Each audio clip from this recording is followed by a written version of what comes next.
में जागना होगा। आदरणीय माँ, सादर चरण स्पर्श। मुझे काफी समय से कोलकाता के समाचार नहीं मिले हैं। आशा करता हूँ कि आप सब स्वस्थ होंगे। मैं समझता हूँ कि आपने शायद समयाभाव के कारण पत्र नहीं लिखा है। माँ, विद्यार्थी जीवन समाप्त होने पर हमें कर्म क्षेत्र में प्रवेश करना है।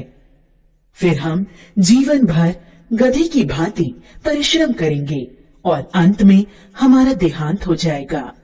माँ, आप जीवन में मुझे किस क्षेत्र में कार्य करते देखकर प्रसन्न होंगी? मुझे ज्ञात नहीं कि आपकी आकांक्षा क्या है। बड़ा होने पर मैं किस पद पर नियुक्त हूँ जिससे आपको प्रसन्नता होगी? माँ, क्या जज, मजिस्ट्रेट, बैरिस्टर अथवा किसी शासकीय पद पर मेरे नियुक्त होने से आपको सर्वाधिक प्रसन्नता होगी? जब धन कुबेर समझकर लोग मेरी पूजा करेंगे तब आपको आनंद मिलेगा। बहुत से साधन, गाड़ी, घोड़ा, मोटर कार होंगी, बहुत से नौकर चाकर होंगे और विशाल भवन होगा, बड़ी जमींदारी होगी, तब आपको सुख मिलेगा। अथवा दरिद्र होकर भी मैं विद्वान और गुणी व्यक्तियों के द्वारा सम्मानित होऊंगा, तब आपको प्रसन्नता होगी। मेरी तीव्र इच्छा है कि आप मुझे बताएं कि मुझे कैसा देखकर आपको प्रसन्नता होगी। आज सुबह से ही मन में बार बार विचार आ रहा है कि क्या गुलाम भारत में एक भी संतान स्वार्थ रहित नहीं है, या भारत माता इतनी अभागी है? कहाँ है वे वीर आर्य जो भारत माता के लिए अपने प्राण दे सके? अब हमें जागना होगा। कब तक हम भारत की यही दुर्दशा देखते रहेंगे?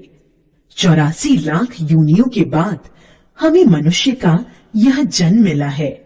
अगर हम इस जन्म में कुछ भी श्रेष्ठ न कर पाए तो हमारा जीवन ही बेकार है। भगवान ने कलयुग में एक नई जाति बनाई है और वह है बाबू लोगों की जाति।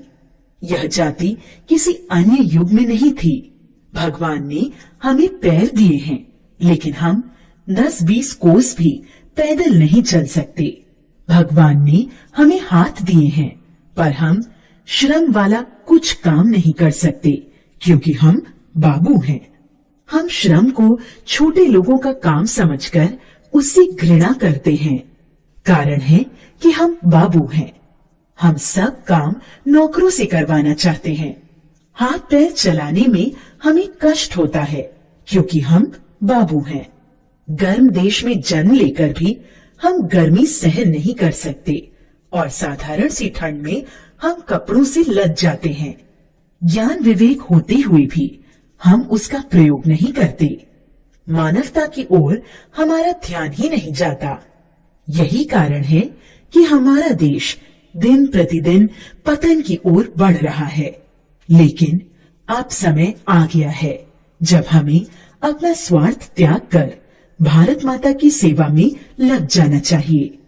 आजकल मेरा दिल हर रोज भारत माता के रोने की आवाज सुनता है। शायद एक दिन और लोग भी इसकी ये आवाज सुन पाएंगे।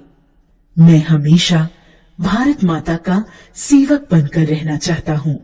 यदि इस बीच आपकी सेवा न कर सकूं, तो मुझे क्षमा कर दीजिएगा, क्योंकि आपकी सेवा में सिर्फ मेरा ही कल्याण होगा, लेकिन भारत माता की सेवा में पूरे राष्ट्र का कल्याण होगा।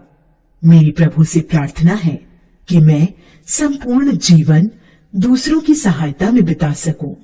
मुझे आशा है कि वहां सब कुशल से होंगे। यहाँ सब सानंद है।